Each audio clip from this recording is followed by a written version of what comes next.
Let me say good morning or good afternoon to our brothers and sisters who have gathered here this morning. I think all protocols, I stand on all protocols that have already been established. Yes, we are breaking the definitely. President Muhammad gave me a speech. Yes, we'll come to the speech. I think that will be after this, and then we'll Okay, all listen to the speech. because It's a very important speech to all of all, us. all, all the visions and all the aspirations of the NDC are reflected in this speech. Okay, so If I first of if I all, read it, yes, people will understand, then we can discuss it. let's go on then. Good. This is a speech being delivered on behalf of His Excellency John Dramani Mahama. He extends his greetings to you and will have wished to be here by himself. But as you are all aware, the times that we are in, the schedule is so huge that he has asked me to come and represent him. Mr. Chairman, permit me to proceed to thank Vodec Africa and the National Emerging Leadership Economic Forum for their thorough selection of such an important team that is leading for sustainable economic growth in a multipolar world, the role of emerging leaders.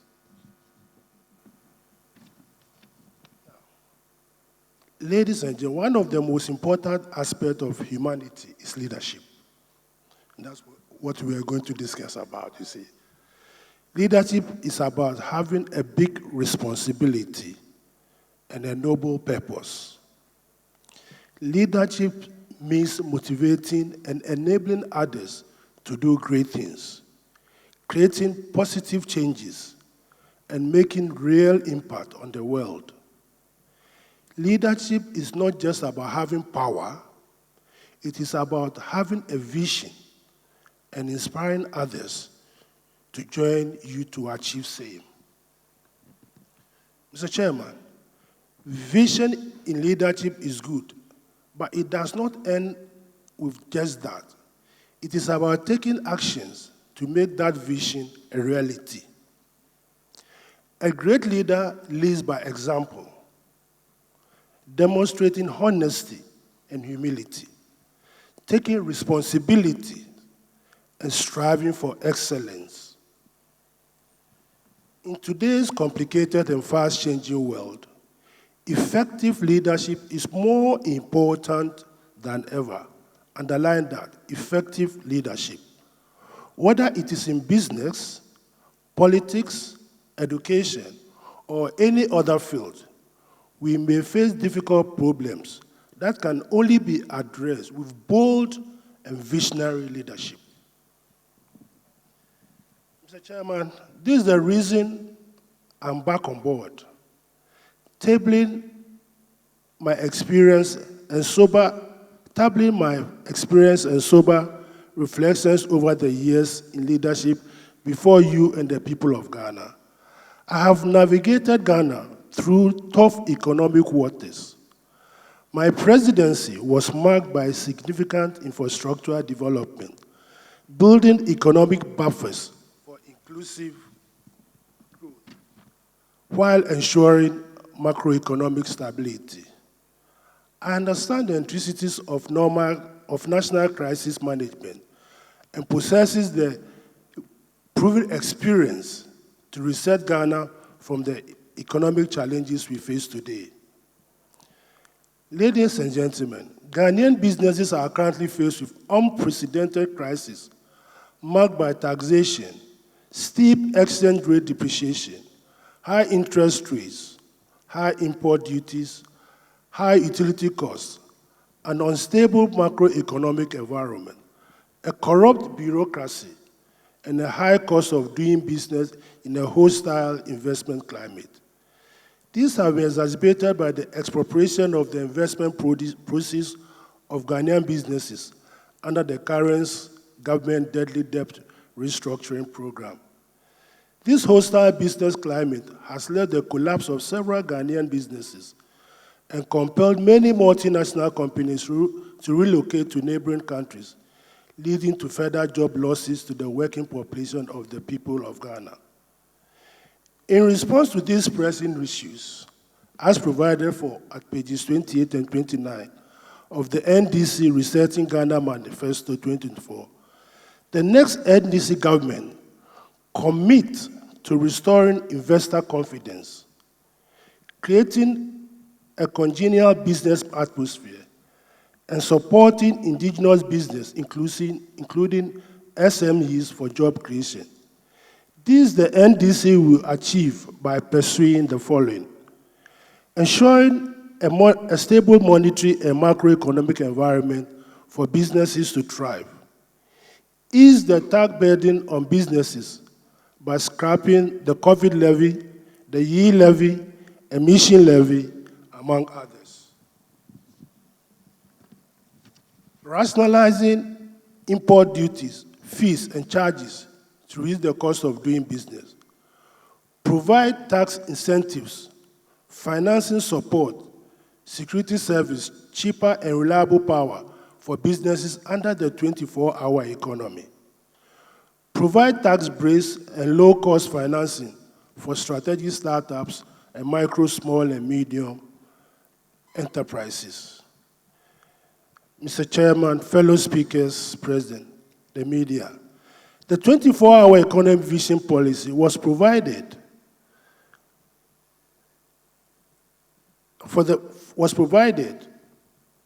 It is about creating jobs through enhanced productivity, connecting Ghana with the wider world, and making Ghanaians proud of what we are accomplishing as Ghanaians.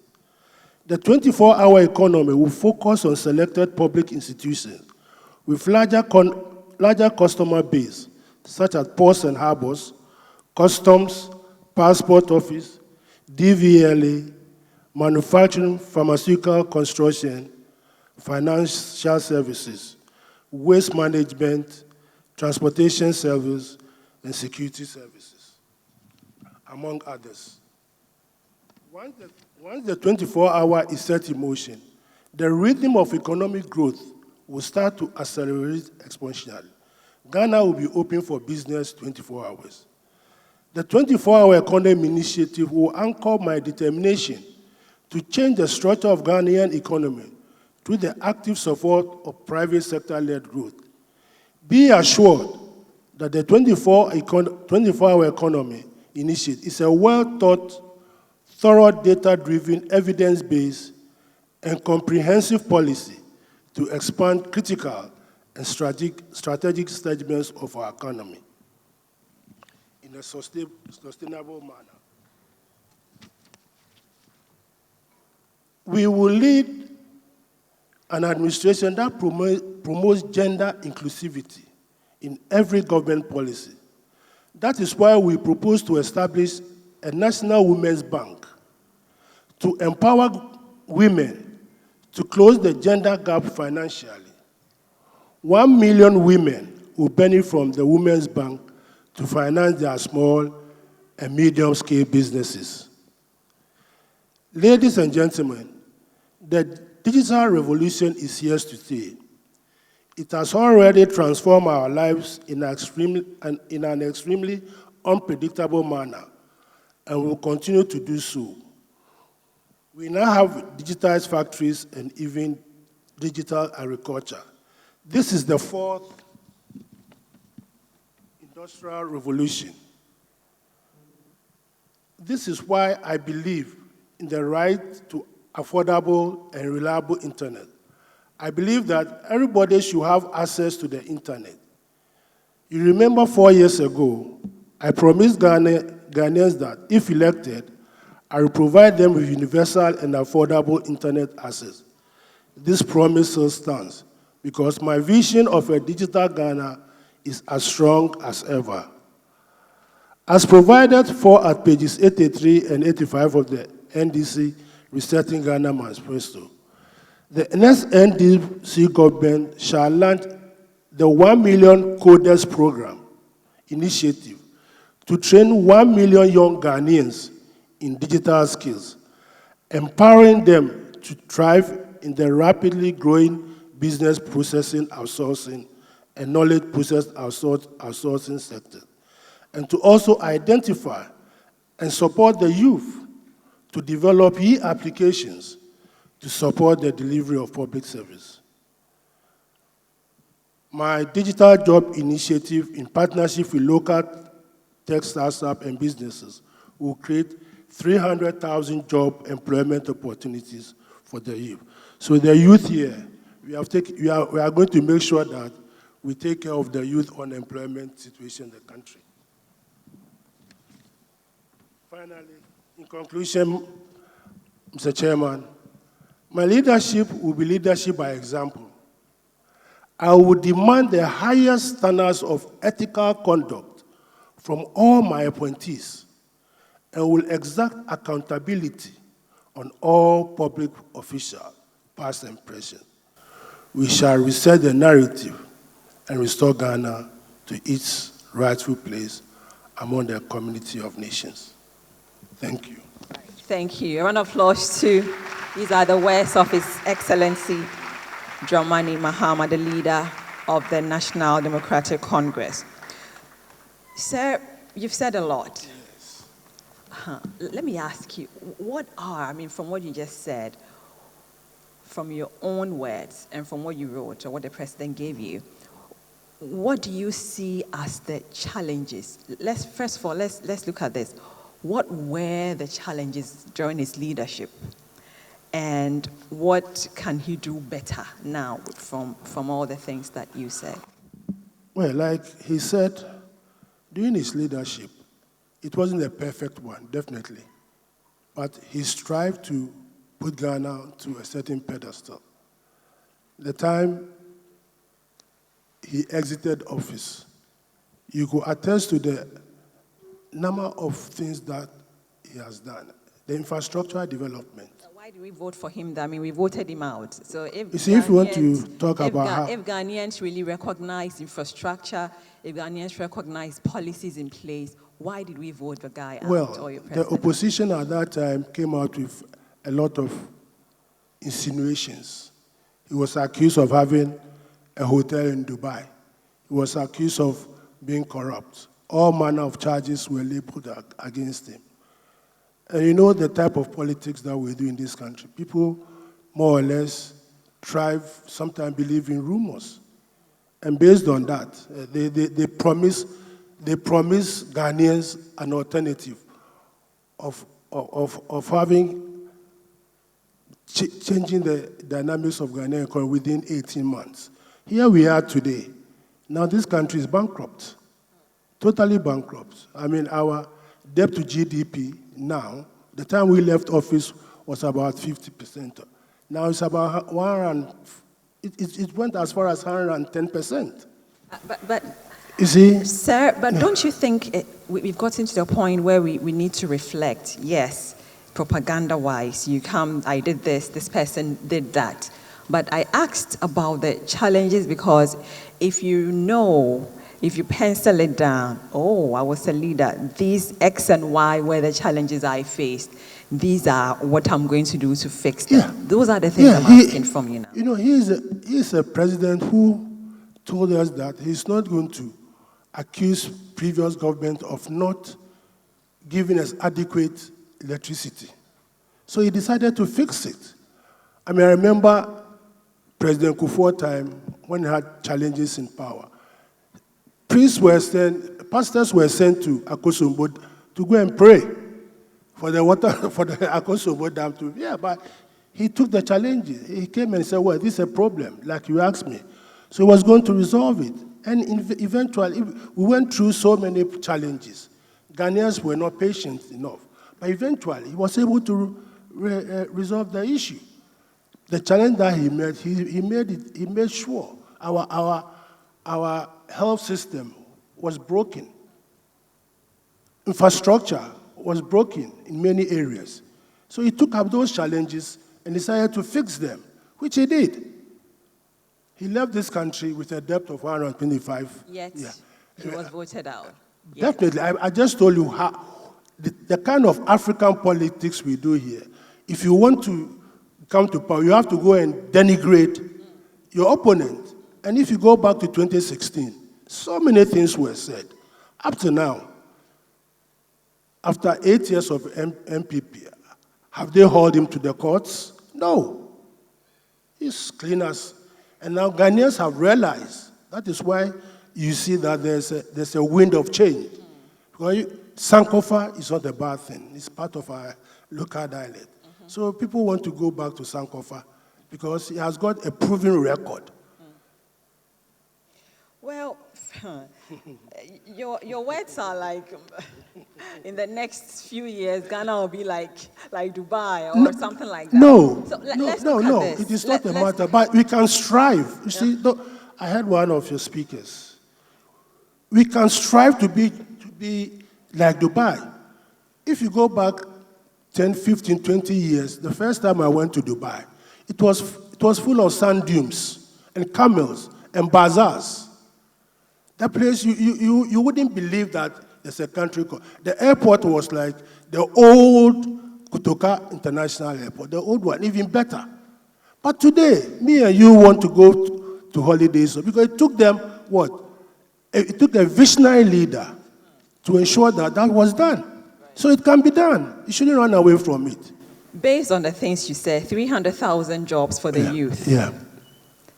300,000 jobs for the NDCU. We are talking about inclusion here. Not NDCU. Hold on, sir. Not Are we NDCU. doing 300,000 jobs for... I mean, you say that. We see this a lot. And, you know, people complain that when these interventions and policies were put in place, the government said, we're going to do 300,000 jobs. We went there, and now it's job for the boys. How is this government going to ensure that if you say 300,000 jobs for the youth, this is an emerging leader conference, you know, program or forum, to empower the youth to know that, oh, I may not belong to an NDC party, but because of their inclusion policy, it's possible, you know, I may find myself or land myself a job. Now, how do we include all Ghanaians in this policy?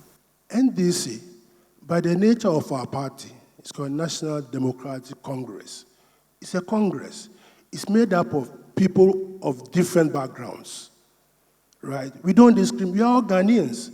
We all live in this country. And we don't ask for party card before a job is given to you. We are very inclusive.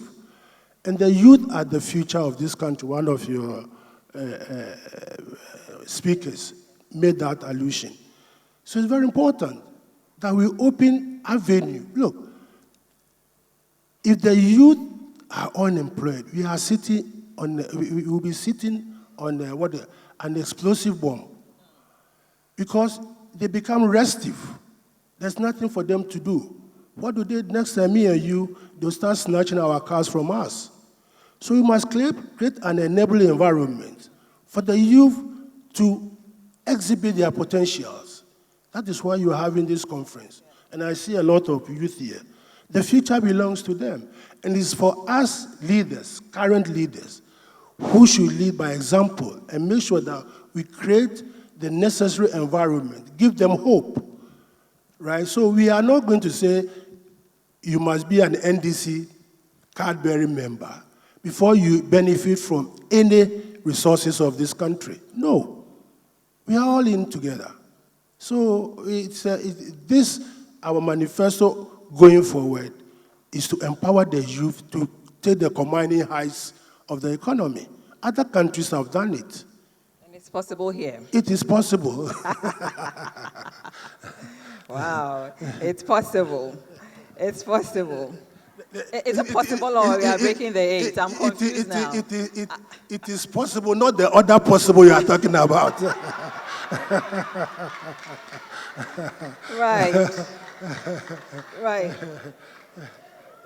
You know, talking about the youth again, you said we have to help them creating the environment for them.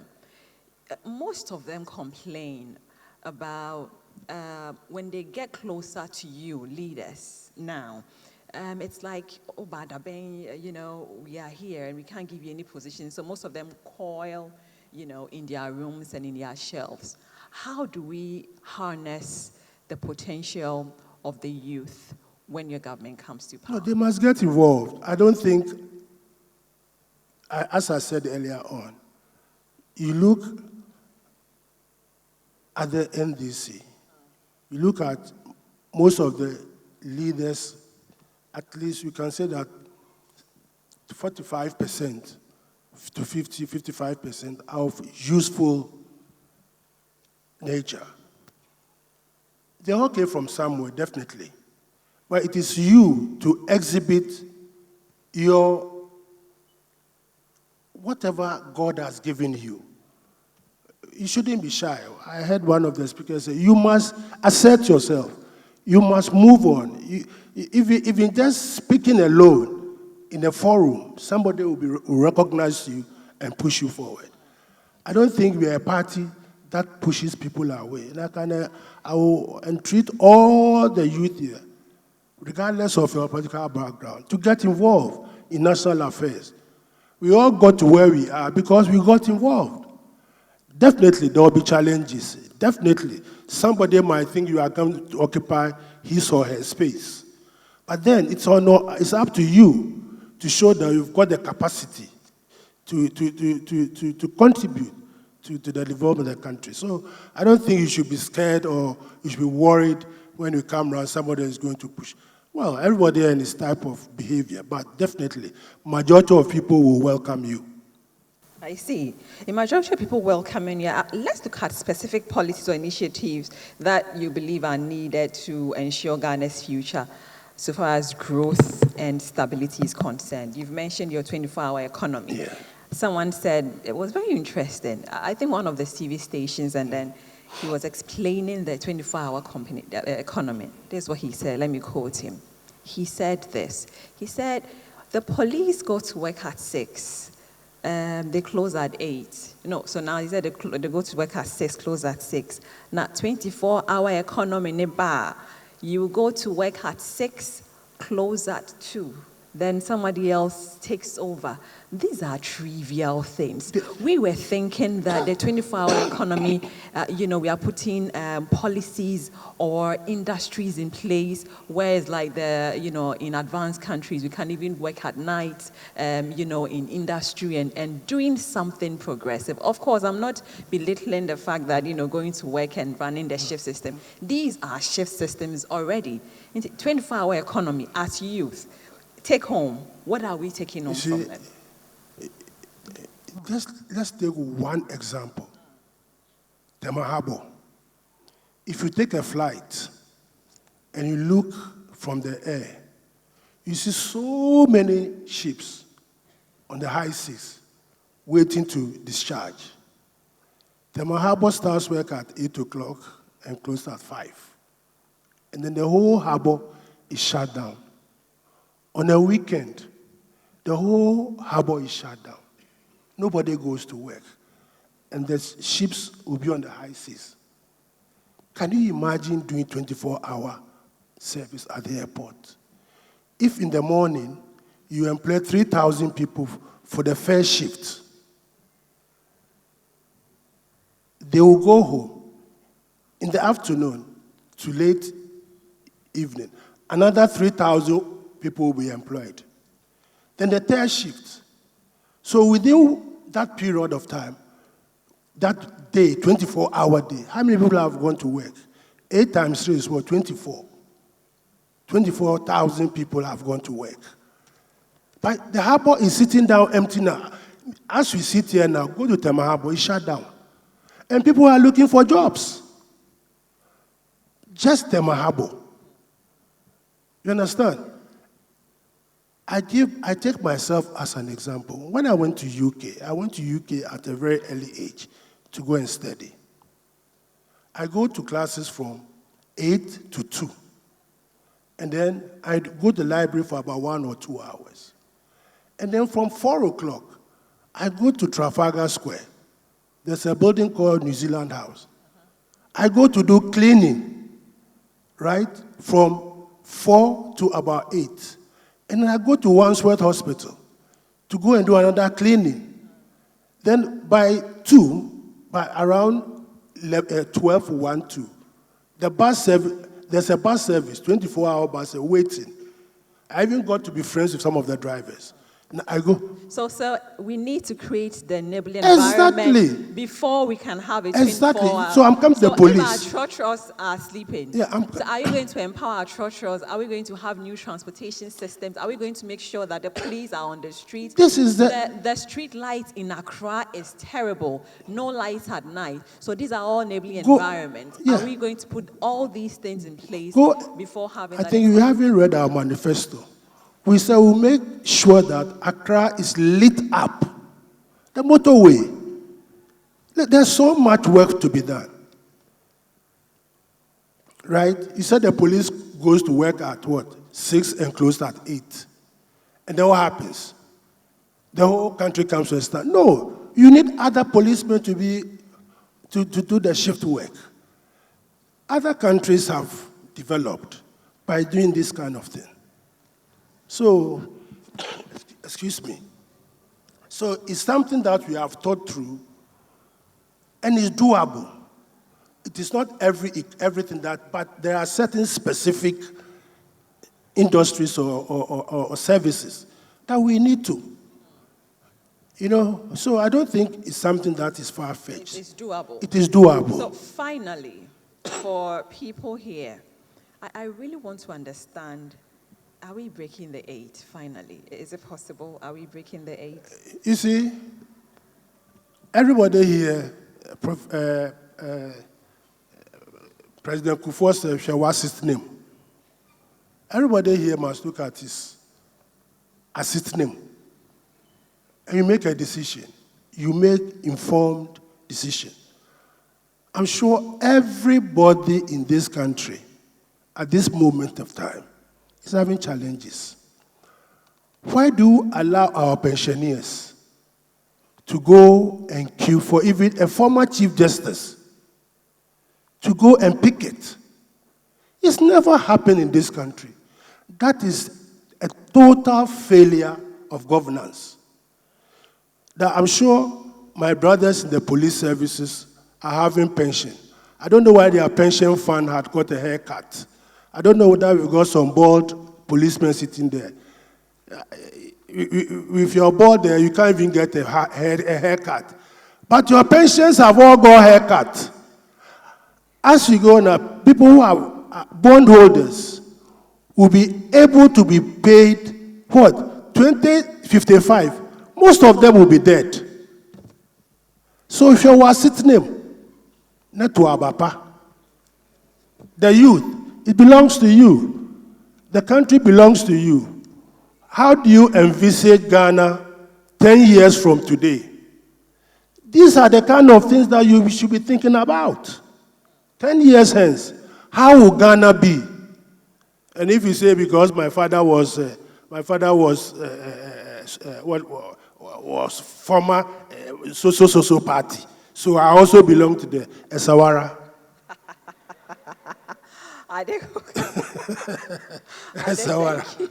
Thank you so much. So I will take one question from anyone here. If you have a question, yes, if you can have a microphone down there. You can come to the front, you mention your name, and then ask your question.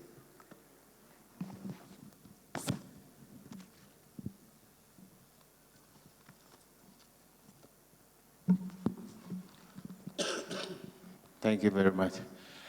My name is Razak Adam Avemi. I'm a business formalization executive. From the explanation of the NDC rep on behalf of His Excellency, former President, the 24-hour economy as explained, I would want to know its fundamental difference from what we all know of the shift system of work. I also had some time in the UK and I know how the system worked. I want to know the fundamental difference between the 24-hour economy as explained by the NDC and the known shift system of work as the world is accustomed to. Thank you very much. Thank you. We take one more and then Okay. Let's take the next one. All right, please. My name is Prince Kusi from Adan College of Education, reading mathematics and science.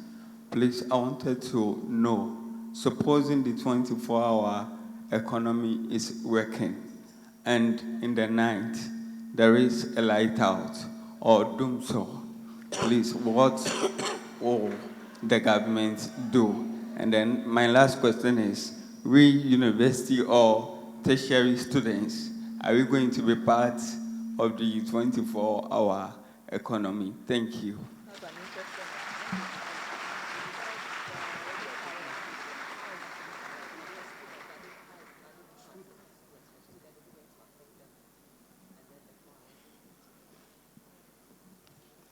The first question was, what's the difference between the shift system and the 24-hour economy?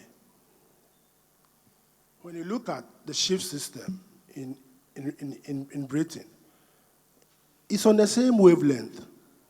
It's on the same wavelength.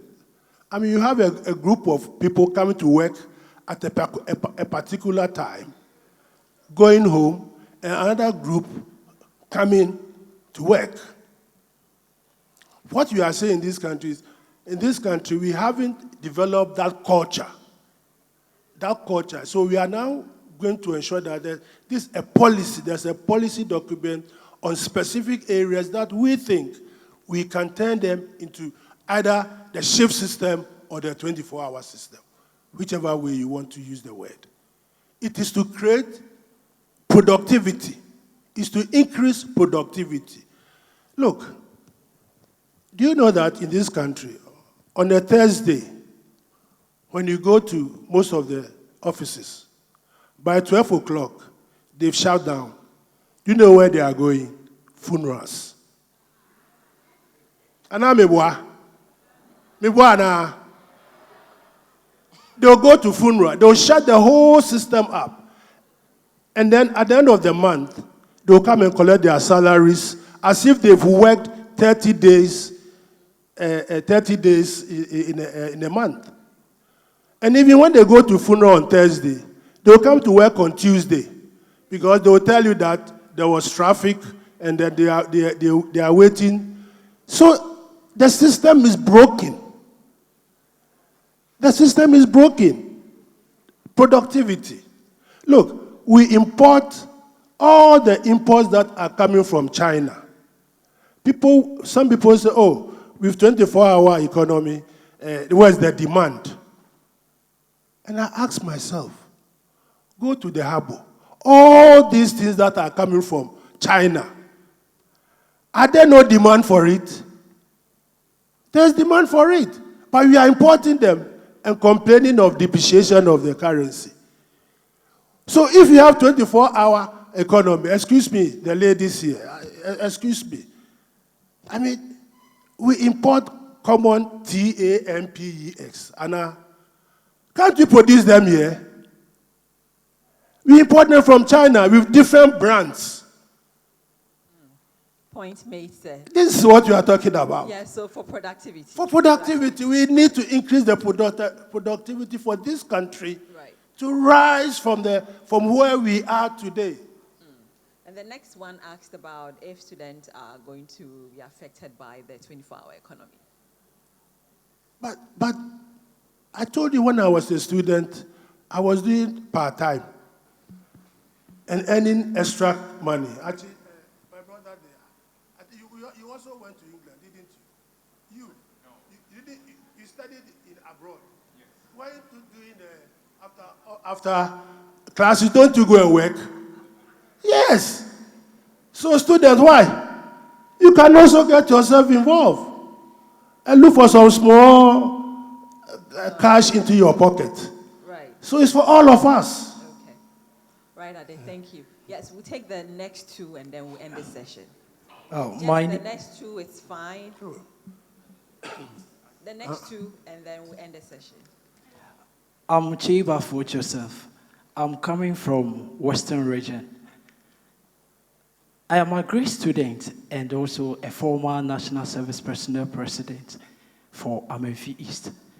My question is, because I am an Accra student, I am concerned about how Galamsey is affecting our land. And also, I am also a product of Galamsey. And this is how I want to ask my question. The people doing the Galamsey, they are aware that they are destroying water. They are aware that they are destroying our cocoa, but yet they are doing it. Now, it means that there is something wrong, meaning there is high rate of unemployment. Because when you go there, we have a lot of graduates who are doing the Galamsey to feed their family, to even build houses, which I know that someone who has been in the cocoa sector for about 40 years haven't been able to build even a single room. But someone who is in Galamsey will just use just a month to build a mansion. And I want to know, if it were me, I won't stop. So what are the policies and what are the interventions that you have for the youth?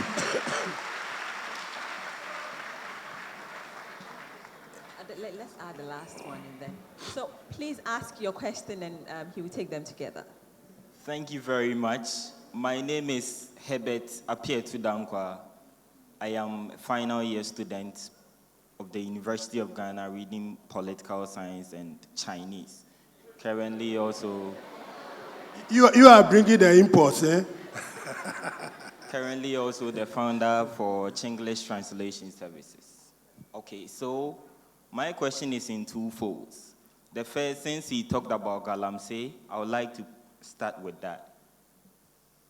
We know these foreigners are into our country, particularly with the Chinese.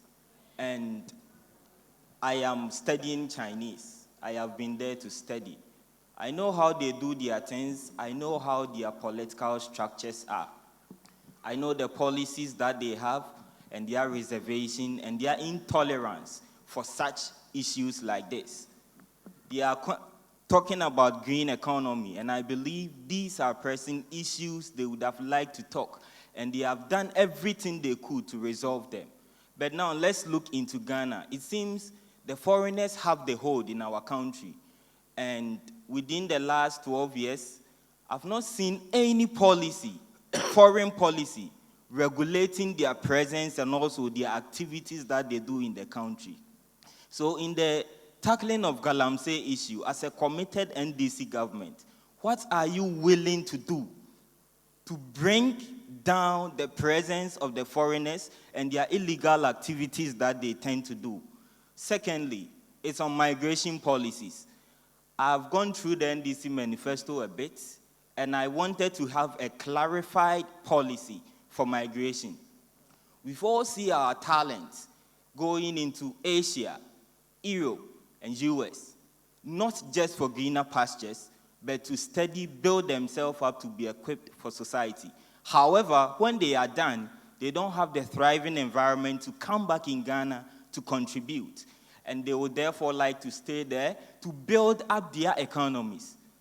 I was expecting the NDC, the NPP, and all the other parties to bring in policies that will attract our talents in the diaspora to come back and contribute to our country. But there have been none.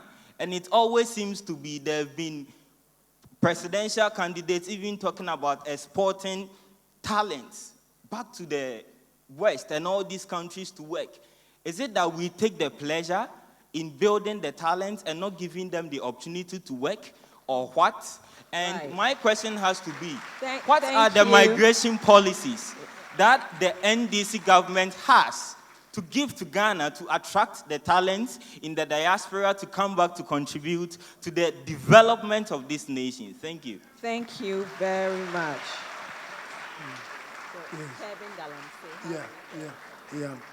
Yeah. Galamsey is a menace. Galamsey is a very, very, very serious blot on all of us. I remember growing up, I went to Adisado. And I remember crossing the River Pra, going to Takrady. And at least you can even see your face in it at that time.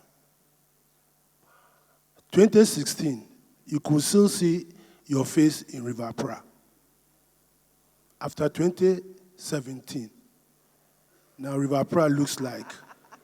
Are you sure? Are they honorable? Honorable, are you sure? I'm telling you the gospel truth. No. I said, and there's evidence. I will have brought you the pictures to show you.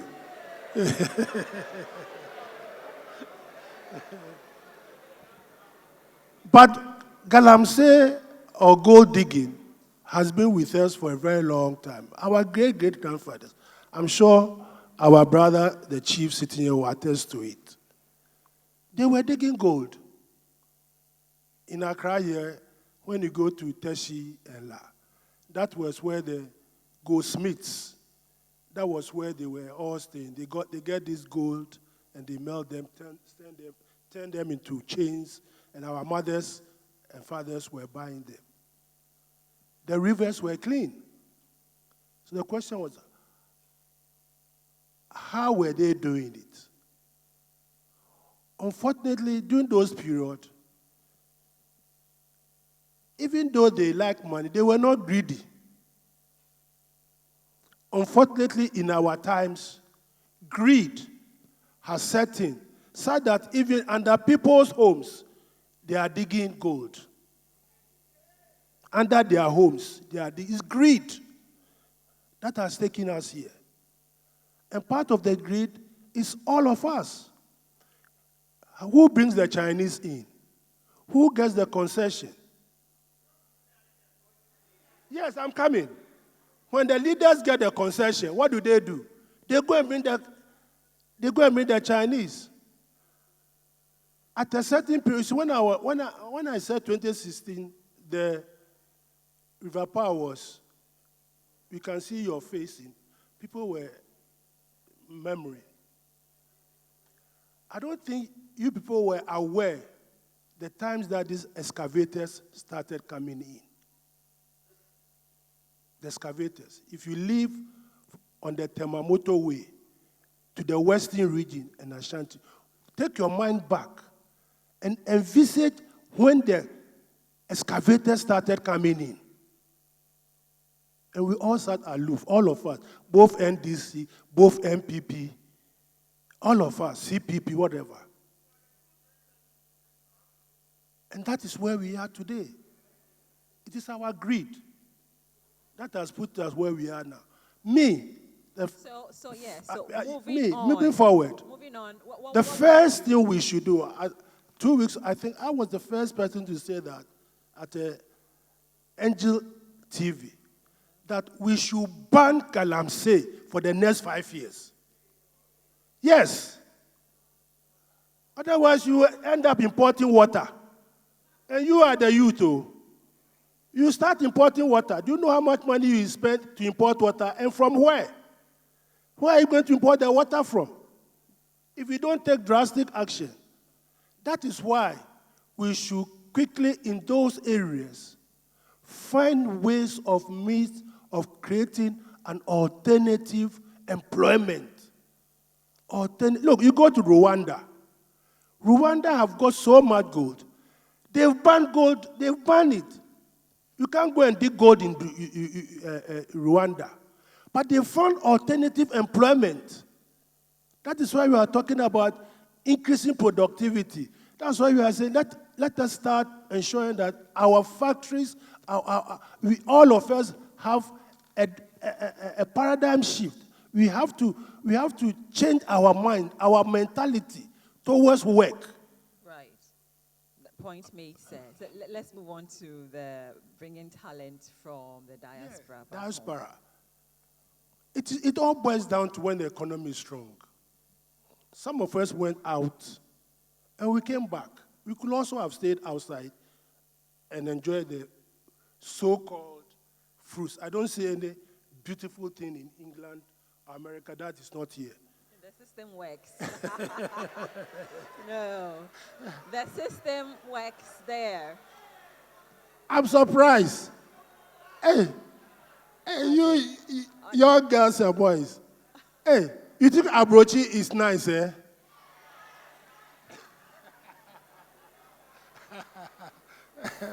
I see. So what policies are put in place? The So policy now- that we put in now place. There is no attractive, nothing is attracting them to come back home. It's the terrible. system is corrupt. It's terrible. So we need how do we bring them back we need a serious paradigm shift in our mentality, all of us.